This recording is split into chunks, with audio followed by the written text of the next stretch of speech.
Good morning all of you. Myself Abhishek Singh.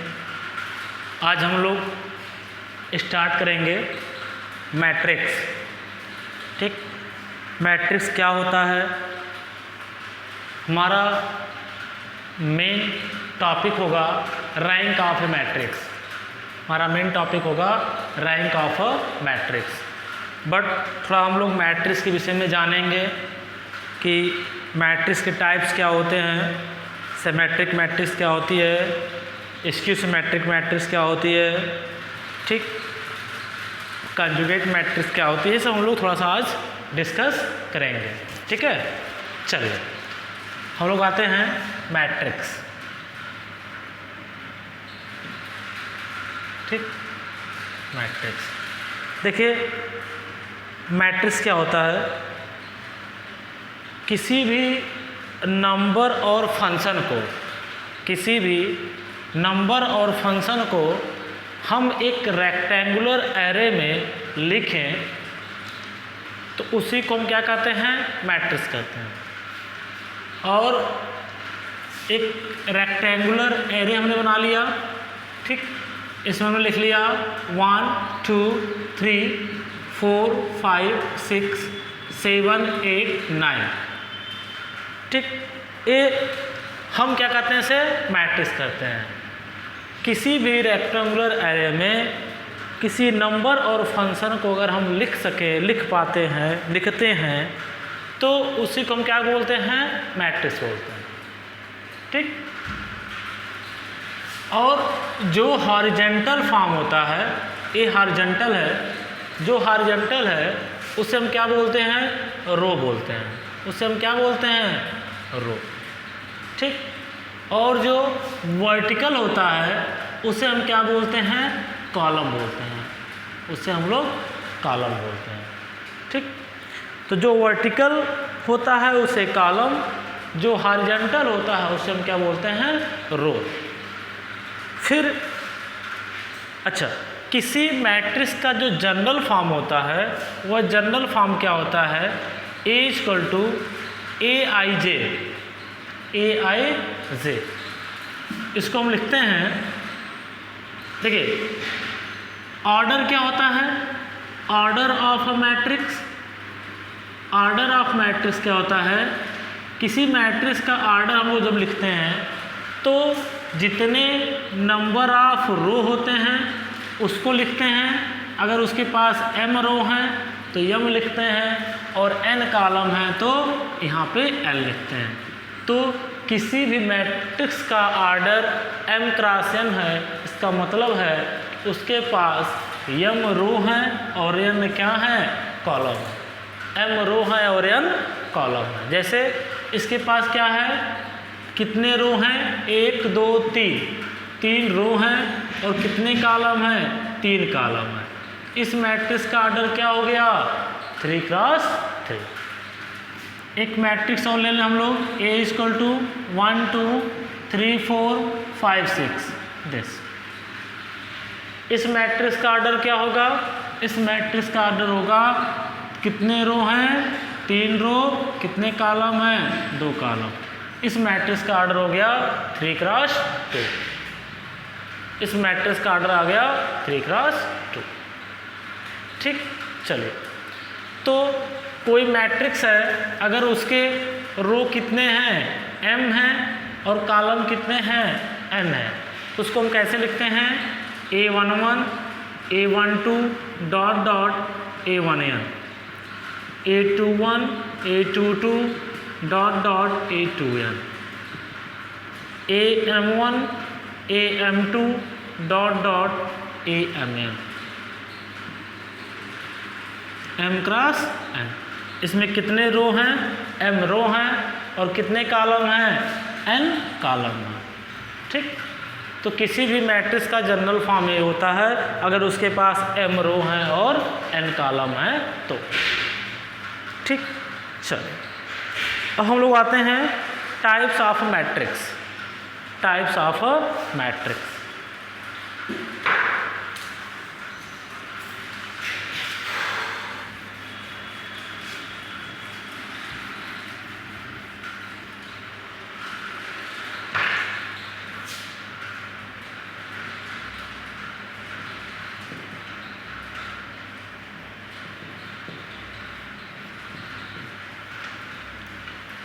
Types of a matrix.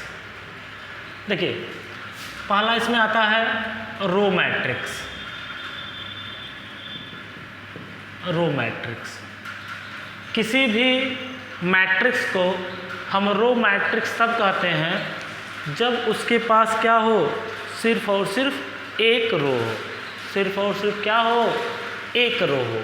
जैसे हम A equal to ले लें 1 2 3 4 5 6, इसका ऑर्डर क्या है 1 क्रॉस 6। ठीक, किसी भी मैट्रिक्स को हम रो मैट्रिक्स कहते हैं जब उसमें सिर्फ और सिर्फ क्या हो, एक रो हो। ठीक है ना। तो रो मैट्रिक्स का जो ऑर्डर होता है वो हमेशा क्या होता है, 1 क्रॉस n होगा या 1 क्रॉस m होगा। यहाँ पे n और m कुछ भी आप ले सकते हैं। Second, column matrix.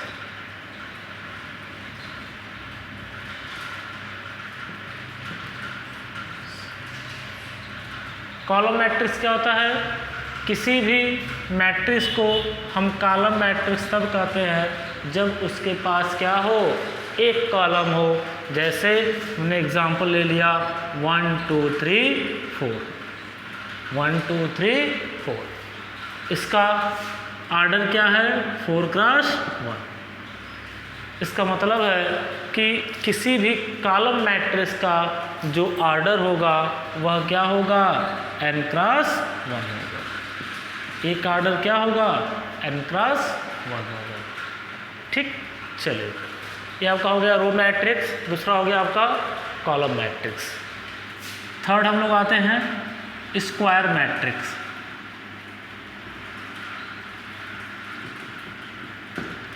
Square matrix, किसी भी मैट्रिक्स को हम स्क्वायर मैट्रिक्स तब कहते हैं जब number of row equal to क्या हो जाए, नंबर ऑफ कॉलम हो जाए। ठीक, किसी भी मैट्रिक्स को हम स्क्वायर मैट्रिक्स तब कहते हैं जब उसमें number of row equal to क्या हो जाए, नंबर ऑफ कॉलम हो जाए।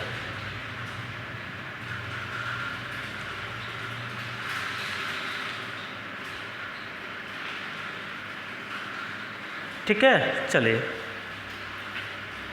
तो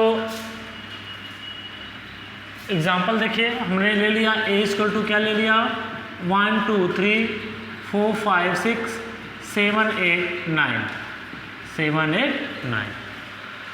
इस मैट्रिक्स के पास कितने रो हैं, 3 रो हैं और 3 कॉलम हैं। या हम एग्जाम्पल ले लें A इक्वल टू 1 2 4 5, इसमें कितने रो हैं, 2 हैं और कॉलम भी कितने हैं, 2 हैं। तो जिसमें रो और कॉलम इक्वल हो उन्हें हम क्या बोलते हैं, स्क्वायर मैट्रिक्स बोलते हैं। ठीक, और इसको अगर किसी मैट्रिक्स का कोई स्क्वायर मैट्रिक्स ऑर्डर क्या है, n क्रॉस n है, तो इसे हम बोलते हैं n स्क्वायर मैट्रिक्स। ठीक, n स्क्वायर मैट्रिक्स। ठीक, चलिए फिर हम लोग फोर्थ आते हैं आइडेंटिटी मैट्रिक्स। आइडेंटिटी मैट्रिक्स या इसका एक और नाम लोग बोलते हैं यूनिट मैट्रिक्स। यूनिट मैट्रिक्स, किसी भी मैट्रिक्स को हम यूनिट मैट्रिक्स तब बोलते हैं। देखिए उसके पहले आप जान लीजिए प्रिंसिपल डायगोनल क्या होता है। प्रिंसिपल डायगोनल क्या होता है, प्रिंसिपल डायगोनल उसे कहते हैं जहाँ पे i इक्वल टू क्या हो जाए, i इक्वल टू क्या हो, j हो। तो देखिए ऐसे मान लीजिए a इक्वल टू हमने 3 क्रॉस से लिया, a11 a12 a13 a21 a22 a23 a31 a32 a33। ठीक, a3 क्रॉस 3 की मैट्रिक्स है। तो जहाँ पे i इक्वल टू j होता है उसी को हम क्या बोलते हैं, प्रिंसिपल डायगोनल बोलते हैं। क्या बोलते हैं, प्रिंसिपल डायगोनल। ठीक, ये आप जानते होंगे, इंटर में सब आप पढ़े हैं। तो आइडेंटिटी मैट्रिक्स क्या होती है? किसी मैट्रिक्स को हम आइडेंटिटी मैट्रिक्स तब कहते हैं जब प्रिंसिपल डायगोनल क्या हो? 1 हो और बाकी सारे एलिमेंट क्या हो? 0 हो। मतलब अगर A = Aij है और n × n है, किसकी वैल्यू 1 होती है जब I = क्या हो? j हो, और 0 होती है जब I = नॉट j हो। इसे हम बोलते हैं आइडेंटिटी मैट्रिक्स। मतलब कि प्रिंसिपल डायगोनल आपका क्या होना चाहिए? 1 होना चाहिए और जितने भी एलिमेंट हैं वो सब क्या होने चाहिए? 0 होने चाहिए। तो उस मैट्रिक्स को हम बोलते हैं आइडेंटिटी मैट्रिक्स। अब जो भी बातें हो रही है सब स्क्वायर मैट्रिक्स पे हो रही है, ठीक है। 5th, scalar matrix.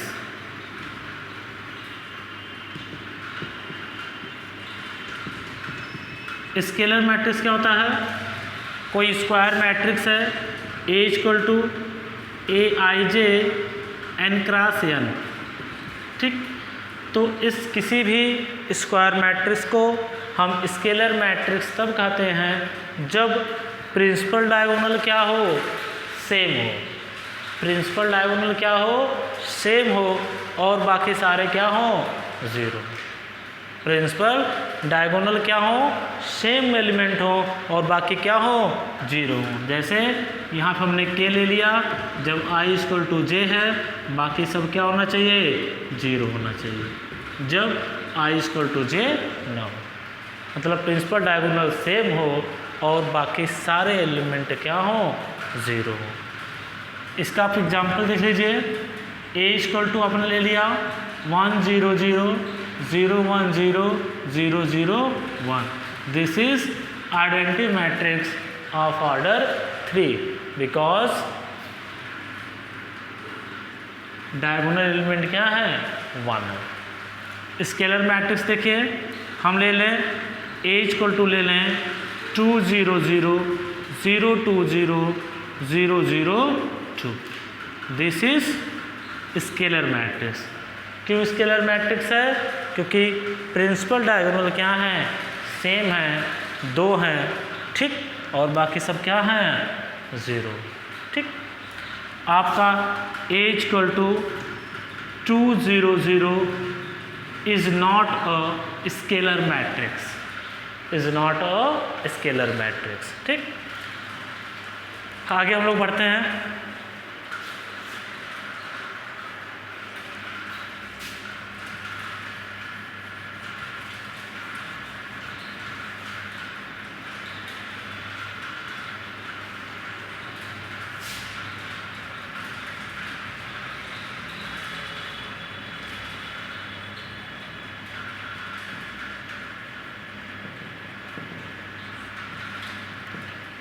Diagonal matrix.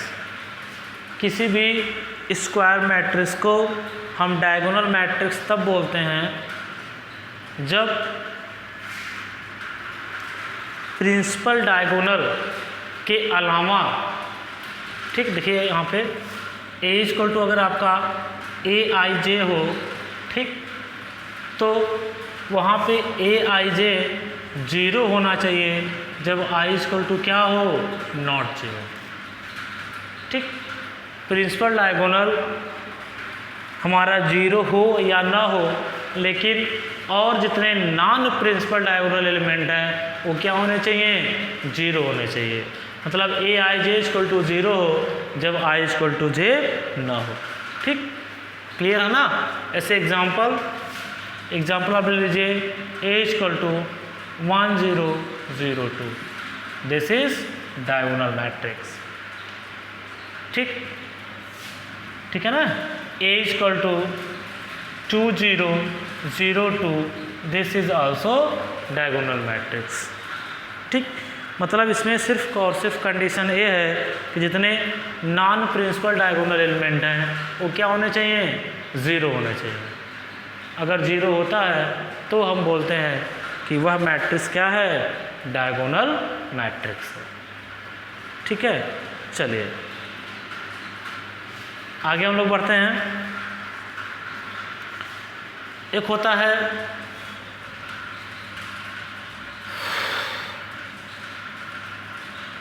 Upper triangular matrix,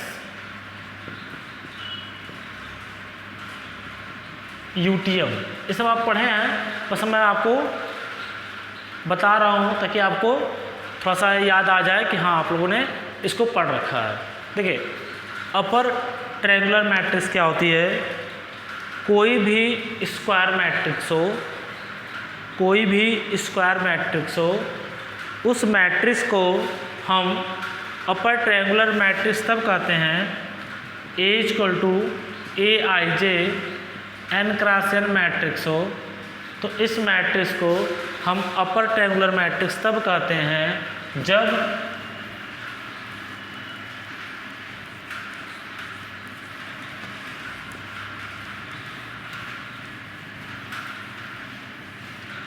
या ध्यान दीजिए, ए को हम अपर ट्रायंगुलर मैट्रिक्स तब कहेंगे जब Aij क्या हो जाए, 0 हो जाए, I is greater than Z, I is greater than Z, उसे हम बोलते हैं अपर ट्रायंगुलर मैट्रिक्स।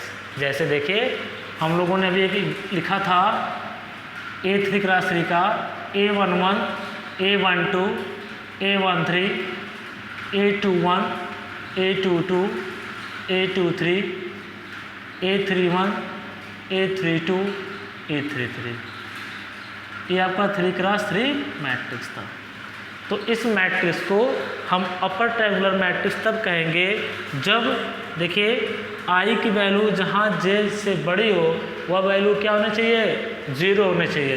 इसका मतलब यह वैल्यू और यह वैल्यू क्या हो जाए, 0 हो जाए।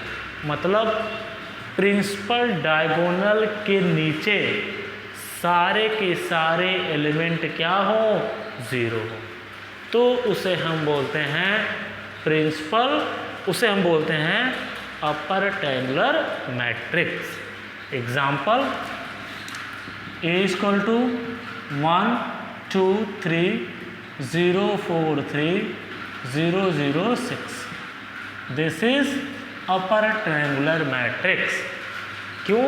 क्योंकि प्रिंसिपल डायगोनल के नीचे वाले सारे एलिमेंट क्या हैं, 0। क्लियर है ना? चलिए आगे बढ़ते हैं हम लोग। अब आता है LTM। LTM मतलब क्या, लोअर ट्रायंगुलर मैट्रिक्स, ठीक, lower triangular matrix.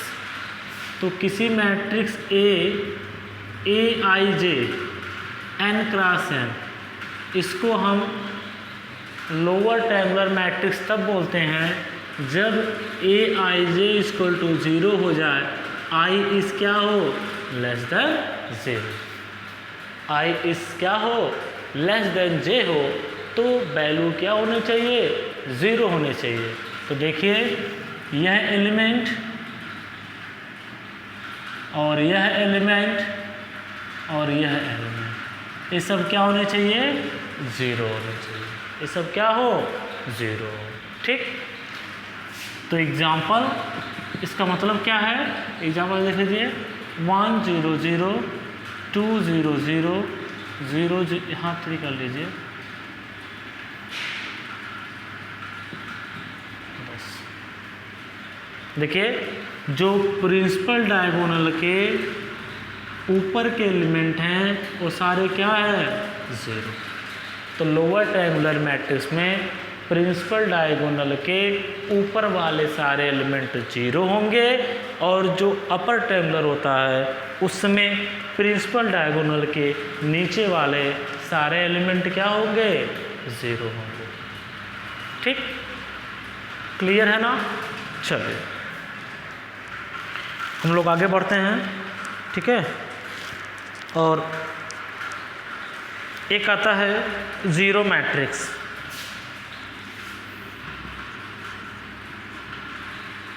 Zero matrix या इसे हम लोग कहते हैं नल मैट्रिक्स, नल मैट्रिक्स, ठीक। किसी भी मैट्रिक्स को, हमने स्क्वायर नहीं बोला, किसी भी मैट्रिक्स को हम नल मैट्रिक्स तब कहते हैं जब उसके सारे एलिमेंट क्या हों, 0 हों। किसी भी एलिमेंट को किसी भी मैट्रिक्स को हम नल मैट्रिक्स तब बोलते हैं जब उसके सारे एलिमेंट क्या हों, 0 हों। जैसे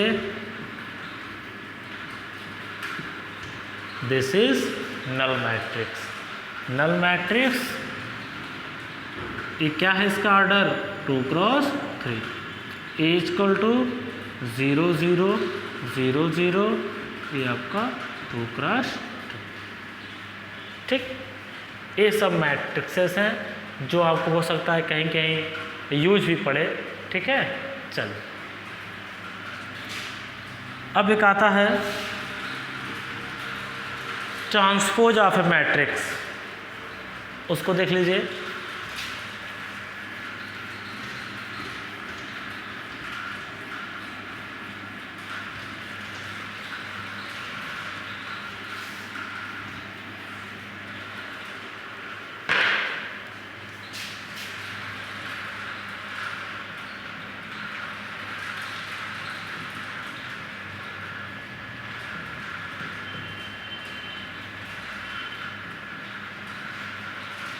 ट्रांसपोज ऑफ अ मैट्रिक्स, देखिए कोई मैट्रिक्स ए है m क्रॉस n का, ठीक, तो इसका जो ट्रांसपोज होता है वह क्या हो जाता है, हम रो को कॉलम में चेंज कर दें और कॉलम को किस में चेंज कर दें, रो में।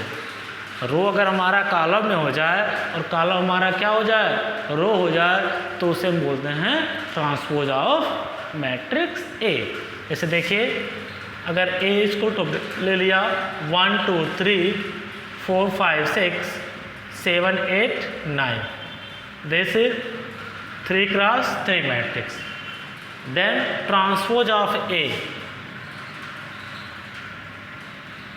ट्रांसपोज ऑफ ए इसको डिनोट करते हैं ए डैश से या ए ऐसे टी से, या कहीं कहीं बुक में आपका कैपिटल टी देता है।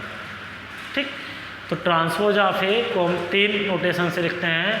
ए क्या हो जाएगा, ए के रो को कॉलम में और कॉलम को रो में चेंज करते हैं। देखिए यहाँ पे क्या है, रो है, तो इसको हम क्या बना देंगे, कॉलम बना देंगे, और यहाँ हो जाएगा आपका 4 7, फिर यहाँ पे 5 6 8 9। तो रो को कॉलम में, कॉलम को रो में अगर हम चेंज कर देंगे तो जो मैट्रिक्स अब मिलती है उसे हम बोलते हैं transpose of given matrix A. Clear है यहाँ तक? ठीक, चलिए अब हम लोग आते हैं डेफिनेशन।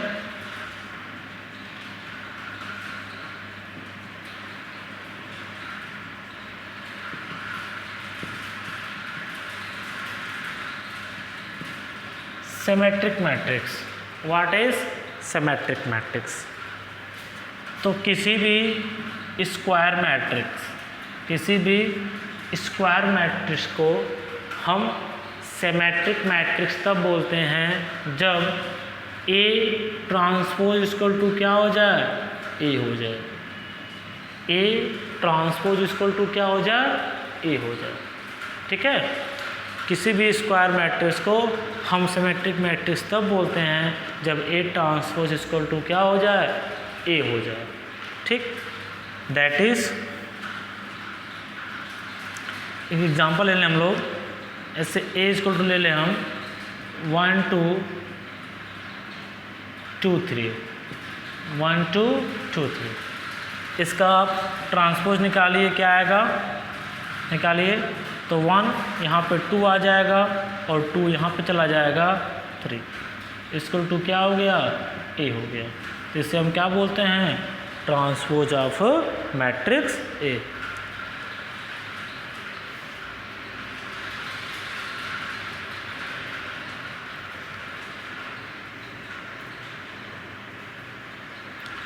ठीक है, चलिए आप 3 क्रॉस 3 का भी ले सकते हैं। ए इक्वल टू 1 2 3 2 3 4 5 5 6। तो ए ट्रांसपोज क्या आ जाएगा, ए सेम टू सेम यही आ जाएगा, 1 2 3 2 3 4, यहाँ पे 5, 5, 6, ये आपका हो गया ए। तो आप ऐसे आप बहुत से एग्जाम्पल कंडक्ट कर सकते हैं। ठीक, तो हमारा हो गया सिमेट्रिक मैट्रिक्स। फिर आता है skew symmetric.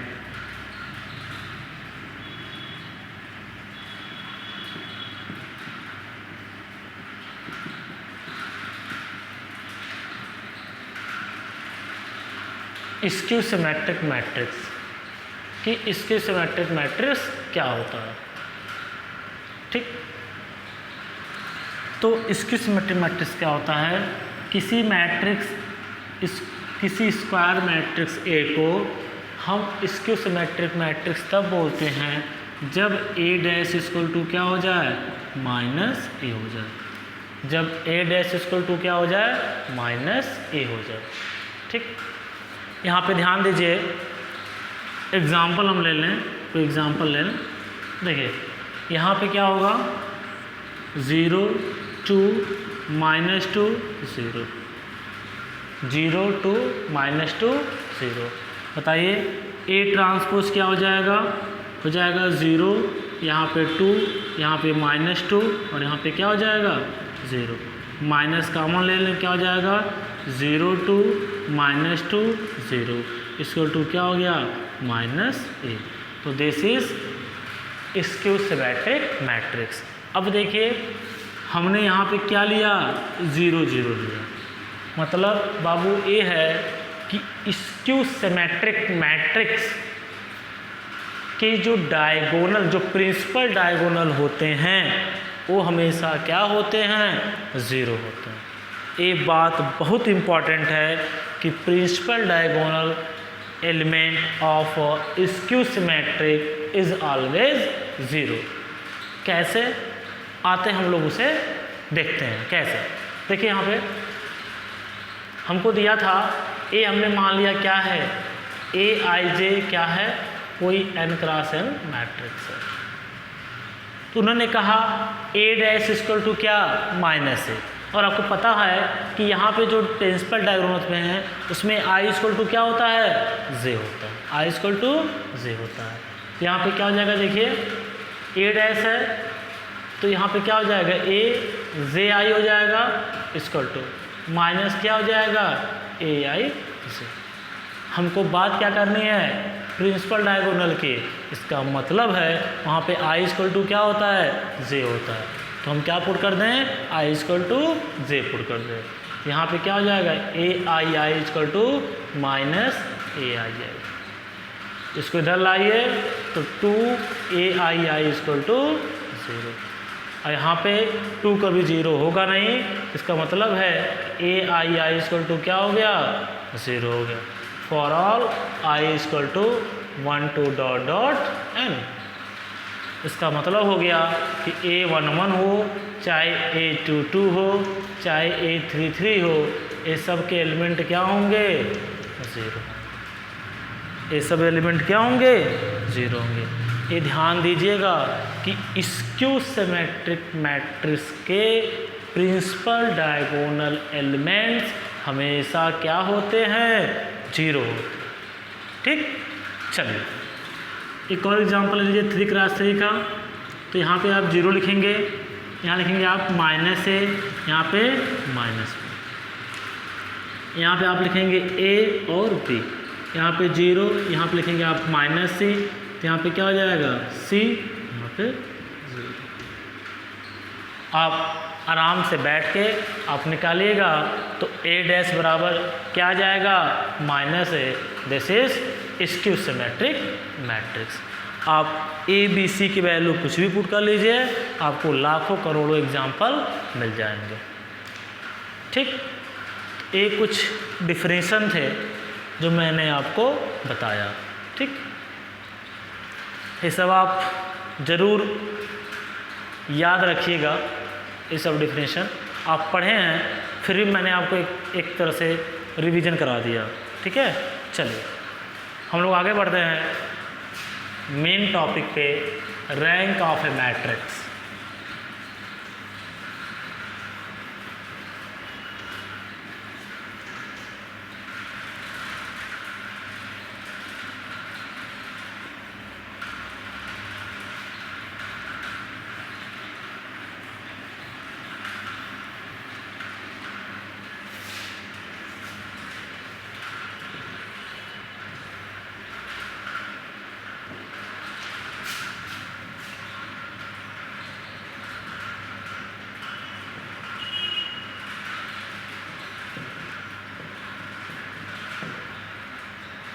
Rank of A matrix. इसको ध्यान दीजिएगा, हम आपको लिखवा नहीं रहे हैं, बस आपको हम समझा रहे हैं। इसका नोट्स अगर चाहिए तो आप मैम से संपर्क कर सकते हैं, ठीक है ना। अच्छा नोट्स है हमारे पास, अगर आप चाहें तो मैम से बात करके आप नोट्स ले सकते हैं, ठीक है। चलिए, तो हम लोग को पढ़ना है रैंक ऑफ ए मैट्रिक्स।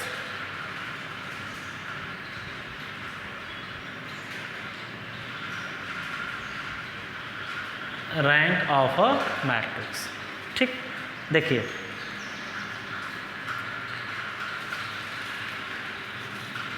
कोई मैट्रिक्स ए है, ध्यान समझिएगा, m क्रॉस n, ठीक।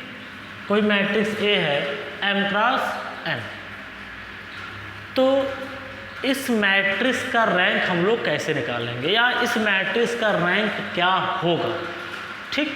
चलिए, किसी मैट्रिक्स ए का रैंक R तब होगा जब R क्रॉस R मैट्रिक्स का डिटर्मिनेंट क्या हो, नॉन जीरो। डिटर्मिनेंट क्या हो, नॉन जीरो। किसी मैट्रिक्स ए का रैंक R तब होगा कम से कम एक ऐसा एटलीस्ट वन सब मैट्रिक्स मिले ऑफ ऑर्डर R का जिनका डिटर्मिनेंट क्या हो, नॉन जीरो। और जितने मैट्रिक्स मिले of order R+1 cross R+1 का, उनका डिटर्मिनेंट क्या होना चाहिए, ज़ीरो होना चाहिए। उनका डिटर्मिनेंट क्या हो, ज़ीरो, ठीक। अभी मेरी बातों को आप थोड़ा सा समझ नहीं पा रहे होंगे, थोड़ा ध्यान दीजिए। अभी हम एग्जांपल देंगे तो आपको अच्छे से समझ में आएगा। किसी मैट्रिक्स ए का रैंक R तब होता है जब उसका एक सब मैट्रिक्स हमें मिल जाए R क्रॉस R ऑर्डर का, जिसका डिटर्मिनेंट क्या हो, नॉन जीरो। डिटर्मिनेंट हमेशा स्क्वायर मैट्रिक्स का निकलता है, इसलिए मैंने यहाँ पे क्या लिखा, R क्रॉस R। सब मैट्रिक्स क्या होता है, कोई मैट्रिक्स दी हुई हो उसको एक कॉलम और एक रो डिलीट कर दीजिए तो जो मैट्रिक्स बनती है उसे हम क्या बोलते हैं, सब मैट्रिक्स, ठीक। सब मैट्रिक्स, ठीक है। चलिए, और अगर उस मैट्रिक्स का रैंक R है, इसका मतलब है कि उस मैट्रिक्स का जो R+1 और R+1 ऑर्डर का जो मैट्रिक्स होगा उसका डिटर्मिनेंट कन्फर्म क्या होगा, नॉन जीरो होगा। अरे उसका डिटर्मिनेंट क्या होगा, हमेशा ज़ीरो होगा, ठीक। आते हम लोग एक एग्जांपल लेके करते हैं। अभी थोड़ा सा आप धैर्य बनाए रखिए, ठीक है। उसको आपको लिखने के लिए कुछ हम आपको पॉइंट बता रहे हैं। वहाँ पे देखिए, हम पढ़ रहे हैं a matrix R, rank of matrix क्या होता है, a number R is said to be the rank of matrix A if it possesses the following two properties। किसी भी मैट्रिक्स का रैंक R तब होगा जब ये जो है दो फॉलोइंग को सेटिस्फाई करे, दो प्रॉपर्टीज को क्या करे, सेटिस्फाई करे। पहला है कि देयर इज एटलीस्ट, ध्यान दीजिएगा, there is at least one square sub matrix of A of order R whose determinant is not equal to zero. कोई भी मैट्रिक्स हो उसका रैंक R तब होगा जब वो दो प्रॉपर्टी को क्या करे, सेटिस्फाई करे। पहला, उसका मैट्रिक्स A का जो R ऑर्डर का सब मैट्रिक्स मिले उसका डिटर्मिनेंट नॉन जीरो होना चाहिए। कम से कम एक ऐसा मैट्रिक्स जरूर मिले, ए का सब मैट्रिक्स, ठीक। दूसरा क्या है, if the matrix A contains N E square sub matrix, N E square sub matrix of order R+1 of order r plus 1, then the determinant of every square submatrix of A of order r plus 1 should be 0, ठीक। हमें लगता है कि आपको समझ में आ गया होगा, ठीक है। चलिए हम आते हैं तो एग्जांपल लेते हैं। A इक्वल टू 1 2 3 4 5 6 7 8 9, ठीक। ये कोई मैट्रिक्स है, ये कोई क्या है, मैट्रिक्स। अब हमको देखना है इस मैट्रिक्स का रैंक क्या होगा। हम आपको दो मेथड बताएंगे, एक यह मेथड, एक एक्लन फॉर्म। एक हम लोग क्या पढ़ेंगे, एक्लन फॉर्म क्या होता है, ठीक। चलिए देखिए, पहले हम क्या निकालने, इसका डिटर्मिनेंट निकालने, ठीक। एक बात और ध्यान दीजिए, ये कोई 3x3 मैट्रिक्स है। हम 3x3 का बता रहे हैं, बाकी उसे आप जनरलाइज कर लेना, ठीक। अच्छा, कोई 3x3 मैट्रिक्स है, यही हम बता रहे हैं इसी को। अच्छा, यहाँ पे अगर डिटर्मिनेंट ए क्या हो गया, 0 हो गया। ये कंपटीशन में बहुत इंपॉर्टेंट रोल अदा करता है, ध्यान दीजिएगा। अगर डिटर्मिनेंट ए क्या हो गया, 0 हो गया, तो जो रैंक ए है, रैंक ए को हम ऐसे डिनोट करते हैं, रैंक ए को हम लोग ऐसे डिनोट करते हैं। तो जो इसका रैंक होगा, अगर डिटर्मिनेंट ए 0 हो गया, मतलब सिंगुलर मैट्रिक्स हो गया, तो इस मैट्रिक्स का रैंक कभी भी 3 नहीं होगा, कभी भी 3 नहीं होगा। इसका मतलब रैंक ए क्या हो जाएगा, या तो 0 होगा, या तो 1 होगा, या तो 2 होगा, 3 तो कभी नहीं होगा, ठीक। ध्यान दीजिए, अगर ए कोई मैट्रिक्स है 3x3 ऑर्डर का, अगर डिटर्मिनेंट 0 हो गया तो रैंक ए कभी भी 3 नहीं होगा, या तो 0 होगा, या तो 1 होगा, या तो 2 होगा, ठीक। अच्छा, अगर ए हम ले लें 2x2, इसका हम ले लें सब मैट्रिक्स ले लें। ए का सब मैट्रिक्स हमने क्या ले लिया, मान लेते हैं बी ले लिया, ठीक। अगर कोई भी सब मैट्रिक्स ऐसा मिल गया जिसका डिटर्मिनेंट क्या हो गया, नॉन जीरो, तो रैंक हमारा ए क्या हो जाएगा, 2 हो जाएगा। हमने इस मैट्रिक्स का सब मैट्रिक्स लिया 2x2 ऑर्डर का। अगर एक भी ऐसा सब मैट्रिक्स मिल गया जिसका डिटर्मिनेंट नॉन जीरो है, तो रैंक क्या होगा, 2 होगा, ठीक। एक भी ऐसा मिल गया तो, अगर प्रतीक मिल रहा है, अगर जितने सब मैट्रिक्स मिल रहे हैं, सब मैट्रिक्स का डिटर्मिनेंट क्या आ रहा है, 0 आ रहा है, तो रैंक ए कभी भी 2 नहीं होगा। इसका मतलब रैंक ए जो होगा या तो 0 होगा, या तो 1 होगा, ठीक।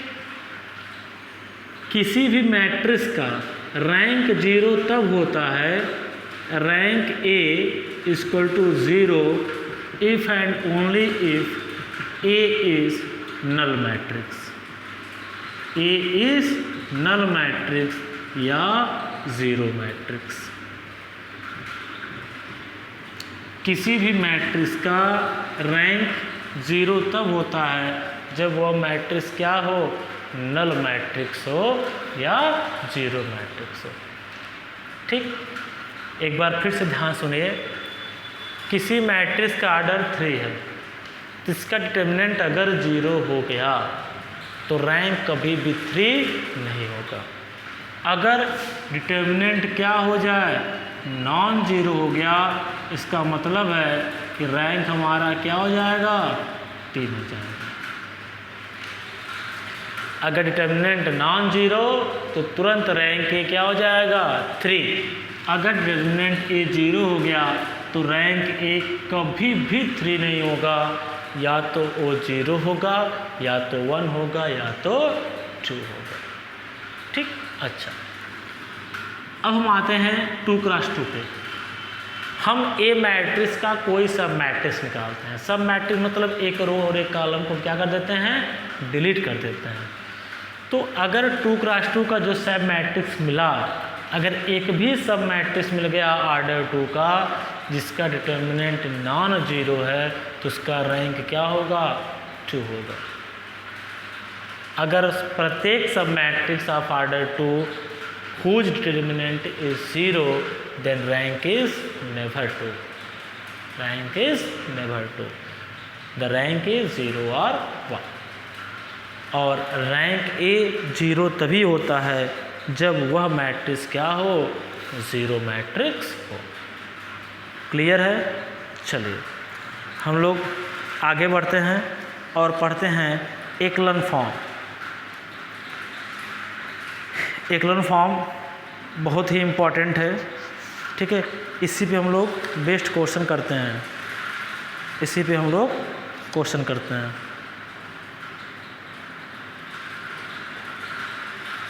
चलिए आते हैं हम लोग एकलन फॉर्म पढ़ते हैं, ठीक है। चलिए echelon form of a matrix.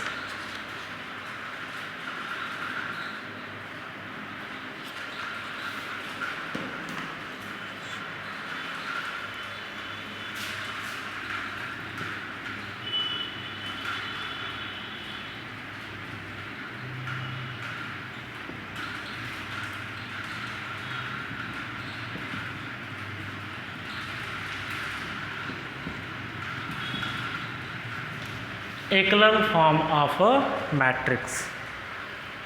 Echelon form of a matrix ये क्या होता है, ध्यान से देखिएगा। हम लोग को इसी पे क्वेश्चन करना है।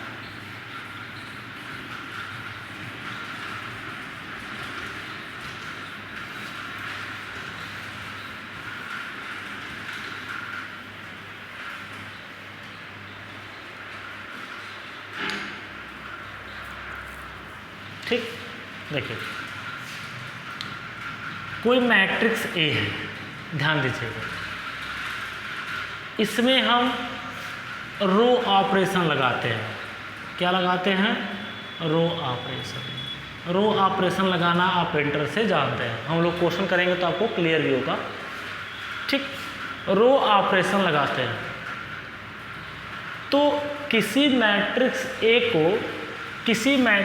ए को हम एकलन फॉर्म में तब कहते हैं जब पहला कंडीशन कि जो नंबर ऑफ जीरोज है, हम इसको एकलन फॉर्म में तब कहते हैं, हम लोग रो ऑपरेशन लगाते हैं। रो ऑपरेशन लगाने के बाद हम लोग क्या करते हैं कि अब एलिमेंट को जीरो करते हैं। कैसे करते हैं हम बताएंगे आपको।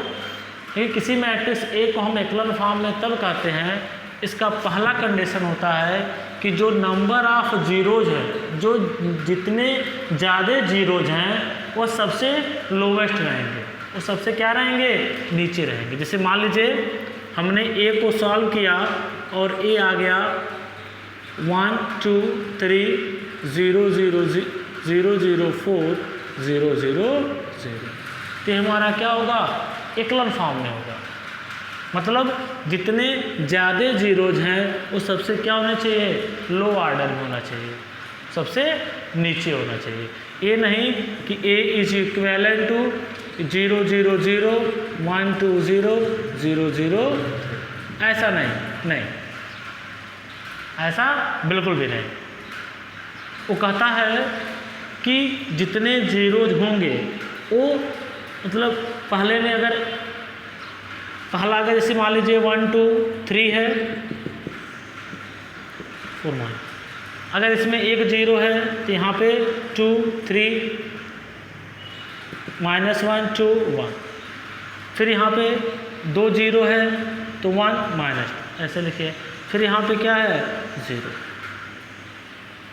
इसे हम लोग कहेंगे एकलन फॉर्म। मतलब जीरो का ऑर्डर हम जैसे जैसे नीचे जाएं R1 R2 R3 4 तो 0 से R रेट क्या होना चाहिए, इंक्रीज करना चाहिए। अगर 1 है तो फिर 2 फिर 3, ये नहीं कि पहले 3 हो जाए फिर 2 हो फिर 1 हो, ऐसा नहीं होता। ठीक। दूसरा, जो भी नॉन जीरो एंट्री हो, जो भी नॉन जीरो एंट्री हो, ठीक, वो क्या होना चाहिए, 1 होना चाहिए। वो क्या होना चाहिए, 1 होना चाहिए। जैसे मान लीजिए एक कोई मैट्रिक्स है, आपने किया 1 2 3 1 5 6 8 0 0 2, ये मान लीजिए ऐसा। तो उसने कहा कि फर्स्ट जो नॉन जीरो एंट्री हो वो क्या होना चाहिए, 1 होना चाहिए। आप 5 से क्या कर दीजिए, डिवाइड कर दीजिए। उस पर कोई रैंक फ़र्क नहीं पड़ता है, हम आपको क्वेश्चन करके बताएंगे, लेकिन सबसे ज़्यादा इम्पोर्टेंट चीज़ यही है कि ये जीरोज़ वाला। ठीक, आते हैं हम लोग के एग्जाम्पल लेके करते हैं। ठीक है, एकलन फॉर्म आप जरूर पढ़ लीजिएगा, हम लोग क्वेश्चन करेंगे तो आपको क्लियर होगा। ठीक है ना। देखिए क्वेश्चन हम करते हैं कैसे आप लोगों को एकलन फॉर्म क्या होगा, क्लियर होगा। देखिए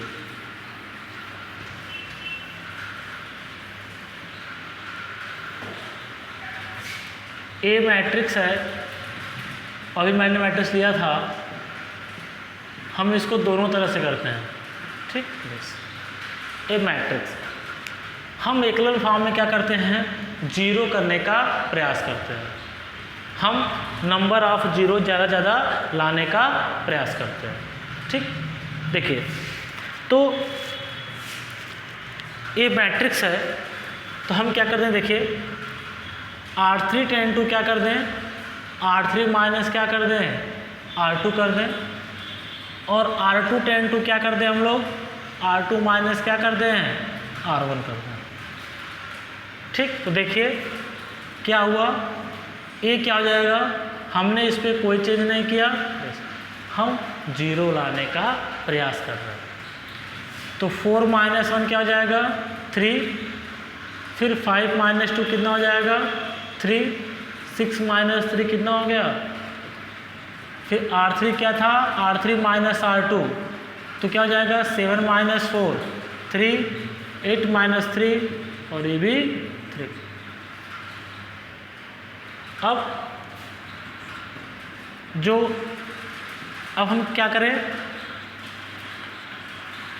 R3 टेन टू क्या, R3 माइनस R2, ए क्या हो जाएगा, is equivalent to 1 2 3।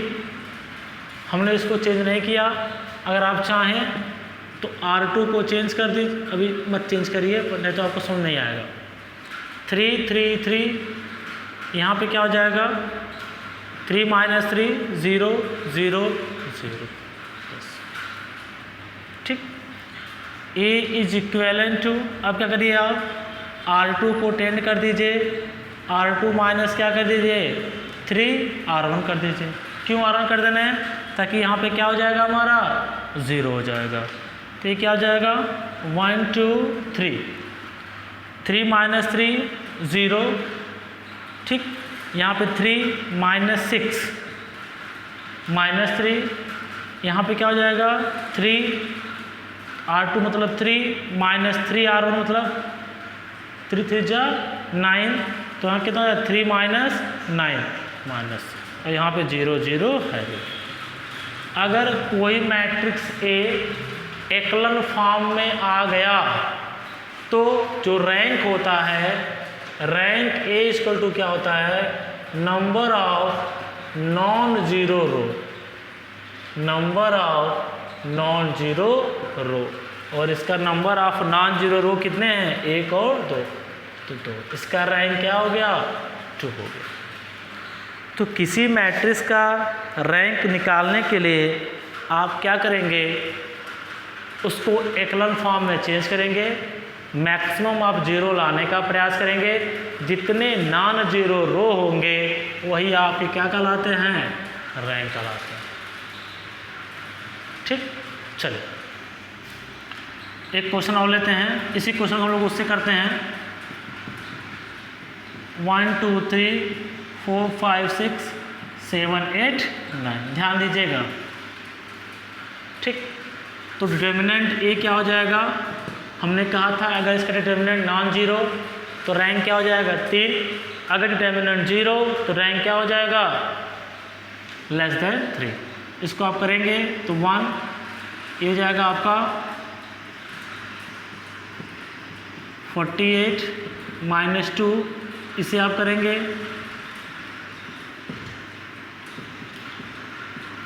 This plus 3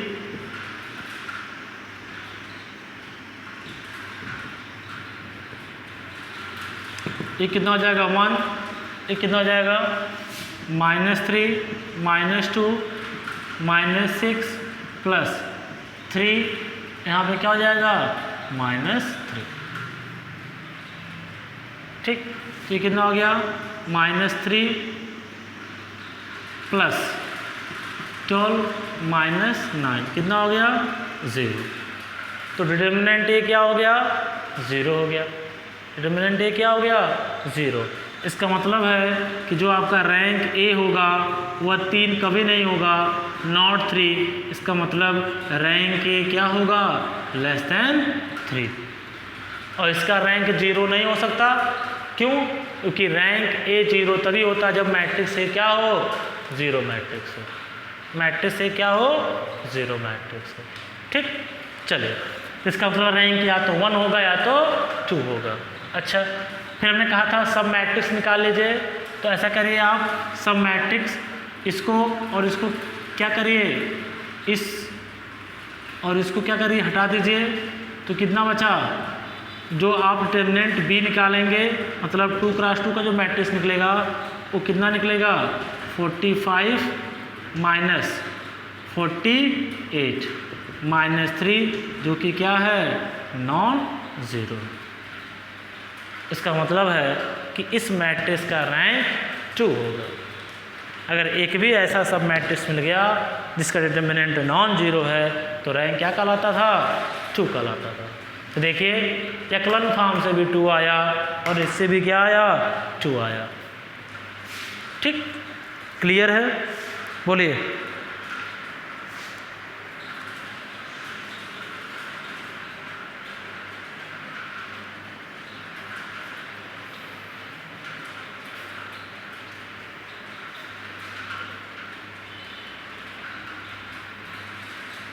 ठीक, चलिए हम लोग और आगे बढ़ते हैं और एक दो क्वेश्चन करते हैं।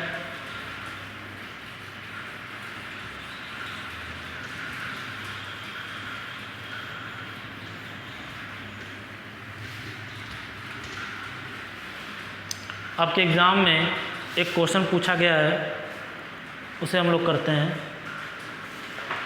आप क्वेश्चन ट्राई करिएगा 7B, ठीक है ना, आप ट्राई करिएगा इसे। 4th 7th क्या है, A = 1 2 3 1 2 4 6 2 1 2 3 2। Find the rank of this. ठीक,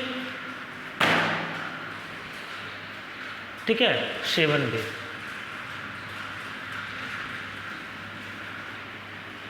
ठीक, देखिए तो एक बात और ध्यान दीजिएगा, नोट, इम्पॉर्टेंट नोट है ये, नोट कि अगर कोई भी मैट्रिक्स M क्रॉस N का है, कोई भी मैट्रिक्स A हमारा क्या है M क्रॉस N का है, तो ये जो रैंक A होगा ना, जो रैंक A होता है यह लेस देन और इक्वल टू क्या होगा मिनिमम ऑफ क्या होगा MN होगा। This is very very important note. अगर A कोई हमारा M क्रॉस N मैट्रिक्स है तो जो रैंक A होगा वह मिनिमम क्या होगा MN होगा, मिनिमम क्या होगा MN होगा। तो देखिए इसका रैंक क्या है 3, इसका ऑर्डर क्या है 3 क्रॉस 4, तो इसका जो रैंक A होगा वह क्या होगा लेस देन और इक्वल टू मिनिमम ऑफ 3 और 4। इसका मतलब रैंक ए क्या होगा, या तो 3 होगा या तो 3 से छोटा होगा। ये बहुत इम्पॉर्टेंट है आपके कंपटीशन एग्ज़ाम के लिए भी, ये बात ध्यान दीजिएगा, ठीक है ना। चलिए हम लोग आते हैं इसको, देखिए यहाँ पे 2 है, 4 है, 6 है, 2 है, और यह क्या है, इसका डबल है। तो R2 को हमको 0 करना है, मतलब ज़्यादा से ज़्यादा 0 लाना है। तो R2 को हम क्या कर दें, R2 tan 2 R2 माइनस क्या कर दें 2 R1 कर दें। फिर R3 को हम क्या कर दें, R3 tan 2 R3 माइनस क्या कर दें R1 कर दें, क्योंकि इसको हम घटाएंगे तो हमको ज़्यादा फायदा है, ठीक। तो A इज इक्विवेलेंट टू क्या हो जाएगा 1 2 3 1, यहाँ देखिए 0 4 माइनस 4 0, इसी से हम लोग कर रहे हैं, ए भी 0 ए भी 0। यहाँ पे क्या हो जाएगा 1 माइनस 1 0 0 0 1। फिर हम लोग क्या करेंगे, यहाँ पे देखिए 4 0 है, यहाँ पे कितने हैं 3 हैं, हमको इसको क्या करना है ज़्यादा 0 नीचे करना है। तो हम क्या करें R3 को रिप्लेस कर देंगे किससे R2 से। तो A इज इक्वेलेंट टू क्या हो जाएगा 1 2 3 1 0 0 0 1 और 0 0 0 0। तो रैंक ए क्या हो जाएगा बताइए,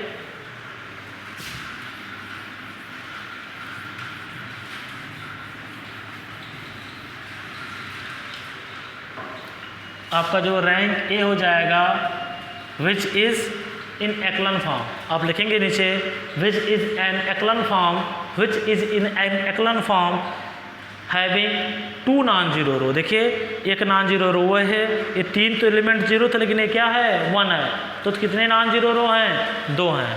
विच is in echelon form having 2 non zero row, therefore rank A equal to 2, rank A equal to 2। ठीक है, हम लोग अगले लेक्चर में मिलते हैं। आप रैंक पे ज़्यादा से ज़्यादा क्वेश्चन कर लीजिएगा और जो भी डाउट हो आप पूछ लीजिएगा, ठीक है। Thank you so much, take care.